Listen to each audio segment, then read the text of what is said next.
My brother got married last weekend. I learned about it the same way strangers did, through the glowing screen of my phone. Not a message, not a heads up, not even the courtesy of a rumor. Just his grin under string lights, standing beside a woman who would barely recognize me in a hallway. No explanation, no acknowledgement, just proof. When I finally managed to reach him, she was the one who snatched the phone, her voice sharp enough to leave marks. "My wife doesn't want you involved. She thinks you're pathetic." Evan didn't step in. He didn't argue. He didn't even inhale. I didn't beg or tremble. I simply stepped back, took one long look at the life he had built, using the foundation I had spent half my adulthood laying, and made a decision that shifted everything they thought they'd secured. Before I get into that, tell me something. Where are you listening from?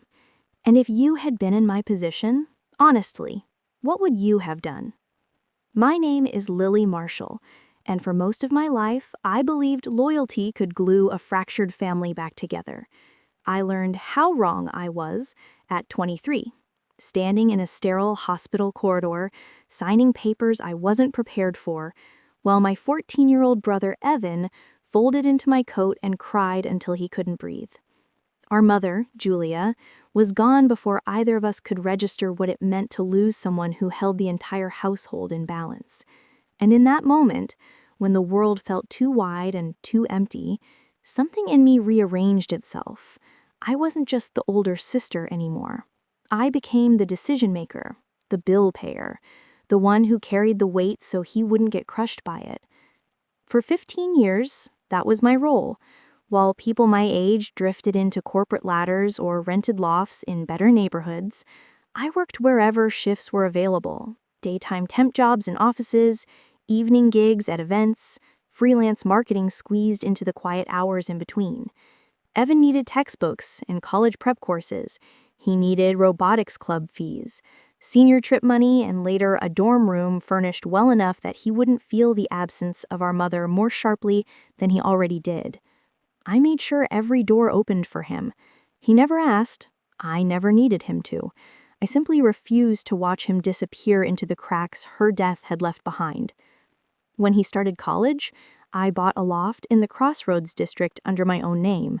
I told him it was for convenience, but the truth was simpler. He needed something stable, something solid, something that didn't threaten to slip out from under him the moment life got heavy. I even built a savings pot for the post-graduation Europe trip he always talked about, quietly sending small amounts whenever I could until the total reached $35,000. He loved to tease that when he became an engineer, he'd repay me with interest. I always brushed it off. Families don't track debts, or at least I thought they didn't. People assume betrayal comes like a single blow. In reality, mine arrived like an ache that slowly grew roots. A few months before the wedding, he started to change in ways I couldn't immediately define. His calls got shorter, his texts became clipped. He started using phrases like, "I've got it handled," or "You don't need to worry about me," in a tone that made it clear my concern irritated him. Then came Sienna. When I met her, she looked me over in a single sweep, the way someone evaluates a piece of furniture before deciding whether it matches their aesthetic. She had that influencer shine, carefully curated outfits, a spotlight-ready expression, constantly rearranging herself for the best angle. Evan was mesmerized by her confidence. I didn't resent her. People grow. Brothers fall in love. It's natural. But something in the dynamic shifted. Our conversations became brief or delayed. Her voice lingered too close whenever he and I talked. Still, never, not once, did I imagine being erased entirely. Not until the morning I opened my phone and saw him wearing a suit I'd never seen, beside a woman in a dress I hadn't known she'd picked out, standing under lights I had never been invited to stand beneath. A wedding without even the courtesy of a fabricated excuse. I stared at the photos, feeling an old, heavy pressure settle into my chest, the same weight I'd felt the night our mother died. But this time it wasn't grief, it was understanding. The family I believed I'd held together had brushed me aside without hesitation. My first reaction wasn't rage, it was disbelief. Thin, fragile disbelief that made me search for another explanation. Maybe it was a staged photo shoot. Maybe some confused friend mislabeled an event. Maybe Evan would call at any moment with a whirlwind story about last-minute plans, misunderstandings, anything that would make sense. I called him once, twice, 5 times. On the 6th, the phone didn't even ring. It went straight to voicemail, his bright, rehearsed greeting playing through my speaker. The same message I'd helped him record years ago when he couldn't say availability without tripping over his own tongue. By the 7th unanswered call, something cold began to clamp around my ribs. Not anxiety, recognition. Someone was deliberately avoiding me. I texted, "Evan, call me." Then, with my throat tightening, I sent a second one. I saw the photos. Just explain. Just tell me something. Nothing came. So when his name finally lit up my screen, I inhaled too sharply. A collision of relief and dread rushed through me. I answered instantly, but it wasn't Evan. A woman's voice cut through. "Well, I was wondering when you'd figure it out." Sienna. Her tone was flat, unimpressed, as if she'd been timing my reaction. "I need to speak to my brother. Put him on." A pause, a small, satisfied laugh.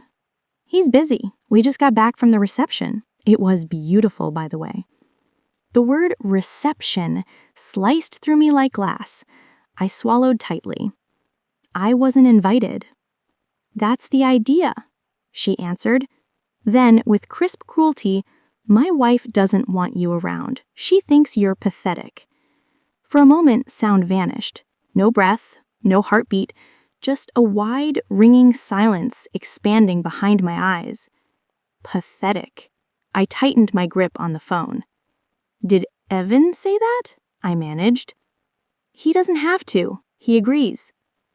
Behind her voice, faintly, I heard him. "Sienna, just let me—" "No," she snapped, louder now, making sure I heard every word. "She needs to get it. We're adults. We don't need her hovering. We don't need her running our lives." Of all the things she could have said, that word hovering struck a match somewhere deep inside me. "I paid for the loft you're standing in. I bought the furniture. I covered his tuition. The travel fund you're planning to use, I built that, dollar by dollar. Tell me where the manipulation is in giving someone everything they need." She scoffed, impatient. "Exactly. You use money to keep him attached. It's pathetic. But don't worry, we'll be paying for our own future. We don't want to live in your shadow." "Let me speak to him," I repeated, every muscle tense. Finally, Evan's voice came through, thin and shaky. "Lily, it's just, we didn't want drama." "Drama? From me?" "You make things heavy," he whispered. "Sienna's right. I need space. We need space. You hovering doesn't help." I closed my eyes. 15 years of sacrifice flashed through my mind like someone flipping through old slides. Overnight shifts, missed meals, tuition bills covered without complaint, furniture built at 2 in the morning. All of it brushed aside like clutter. Then Sienna came back on, smug. "There, you heard him. Move on." She ended the call.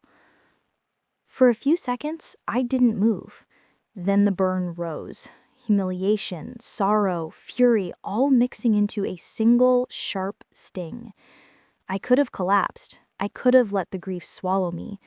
Instead, I grabbed my keys and drove straight to the loft I had bought, the place they were starting their marriage from while shutting me out completely.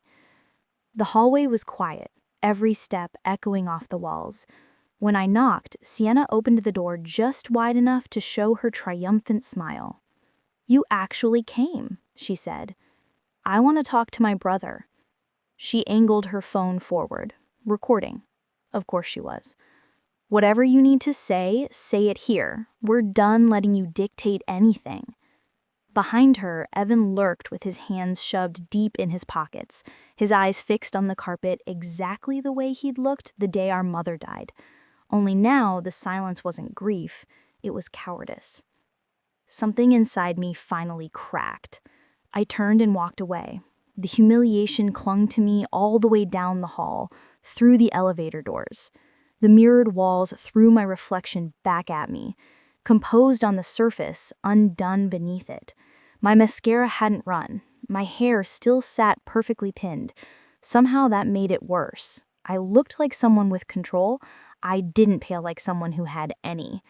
By the time the elevator reached the ground floor, the numbness had taken root. Not the kind that cushions pain. This was the kind that freezes it, preserving it long enough for it to harden into something sharper. Outside, the warm evening air carried the faint thrum of passing cars and rooftop music drifting from somewhere blocks away. I stood beside my car for a long moment, breathing slowly, feeling my pulse settle into something even and eerily calm. I wasn't crying, I wasn't trembling, I wasn't breaking down. But a structure inside me, the one I had spent 15 years holding upright with my bare hands, had finally collapsed. And the space it left behind was clean, quiet, empty in a way that felt like the beginning of something else entirely.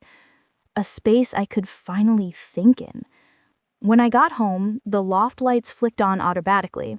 It was a habit I programmed everything to make the place feel less empty. It didn't help tonight. The rooms looked hollow, like the inside of a shell someone had abandoned. I set my keys down, slipped out of my heels, and walked straight to the small office I had built out of discipline, not passion. File, spreadsheets, project outlines, my whole life organized in neat rows and color-coded tabs. I stared at the screen, and a sentence formed in my mind with a clarity that almost frightened me. If they want independence, I'll give them exactly that. I opened a new spreadsheet, a blank grid waiting. Row by row, I began listing everything I had ever taken on for Evan. Loft purchase price, mortgage balance, monthly payment, utilities, electric, water, internet, association dues, insurance, streaming services, family rideshare plan, credit card he used for emergencies that somehow became everyday use. The travel fund, $35,000 saved dollar by dollar. Airline reservation, 2 tickets for the Europe trip I once believed he deserved. I didn't write any commentary, no labels like sacrifice or gifts, just the numbers cold and neutral. When the full picture came into view, a strange calm washed over me. I had built a safety net so wide and so strong that he'd mistaken it for the floor beneath his own feet, and now he resented me for it. The irony made me laugh, a small humorless sound that barely filled the room. I picked up my phone and scrolled to the contact I rarely used except for legal questions about contracts, Maya Lopez. Maya wasn't a close friend, but she respected facts the same way I did. She didn't care about family politics or emotional history. She cared about documentation and ownership. She answered with a groggy, "Lily, everything okay?" "No," I said, "but it will be. I need to know something." I read her the list, every asset, every account, every monthly payment. Do I have the right to unwind all of this, every dollar, every property, every booking, without giving him anything? There was a rustle of papers on her end, then her voice sharpened. "Lily, everything you just listed is under your name. Sole ownership. Beneficiary status doesn't grant rights. Loans, bills, assets. You are legally free to sever every financial tie without his consent." The calm in my chest solidified. "Good," I said. "Is this about the wedding?" she asked softly. "I wasn't invited," I replied, "and apparently I'm pathetic." Maya let out a low whistle. Then, "Let's make sure you're pathetic on paper, too. I'll email you templates." When we hung up, the inbox started filling. Forms, instructions. I printed everything and stacked them neatly. Then I sat back in my chair. Collapse wasn't the end of a structure, it was the clearing of space.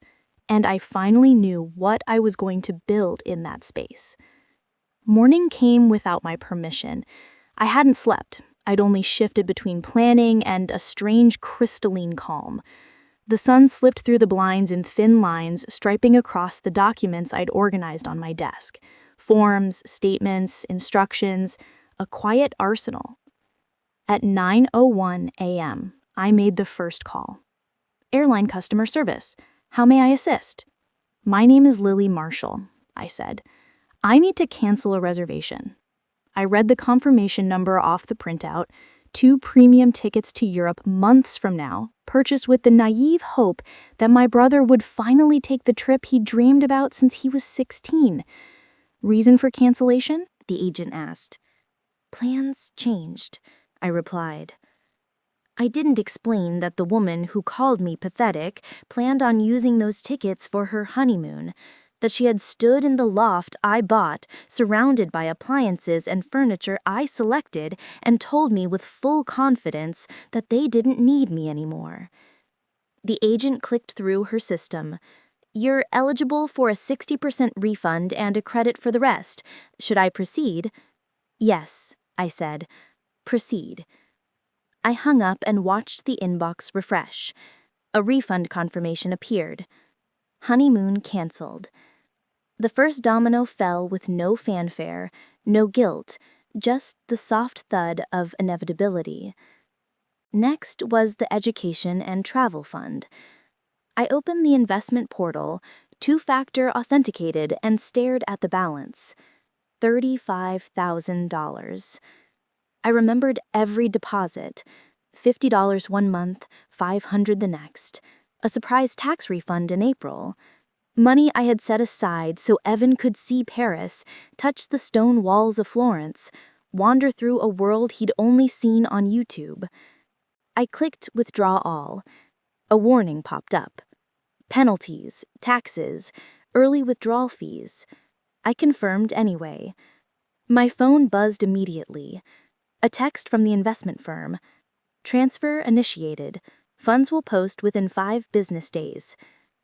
The second domino dropped. I closed the browser and reached for the mortgage file. The loft was next. I dialed the number for Reed Thompson, the realtor who had helped me purchase it 4 years ago.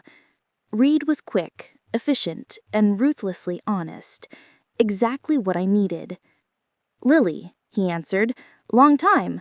What can I do for you? I need to sell the loft, I said. A pause. You want to sell it? I thought you bought it for your brother. I did, I replied. Circumstances changed. Reed didn't ask for details. He respected boundaries in a way my own family never had. Well, he said, already shifting into business mode.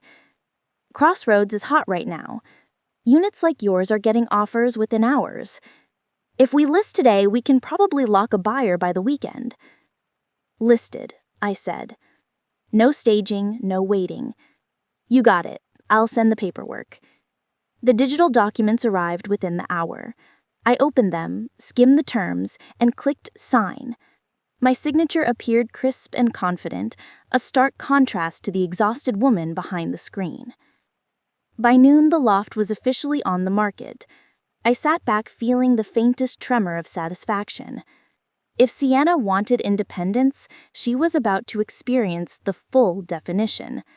The first call from the building manager came that afternoon. Hi, Miss Marshall. I need to confirm. Did you authorize the sale of Unit 5C? Yes. Another pause.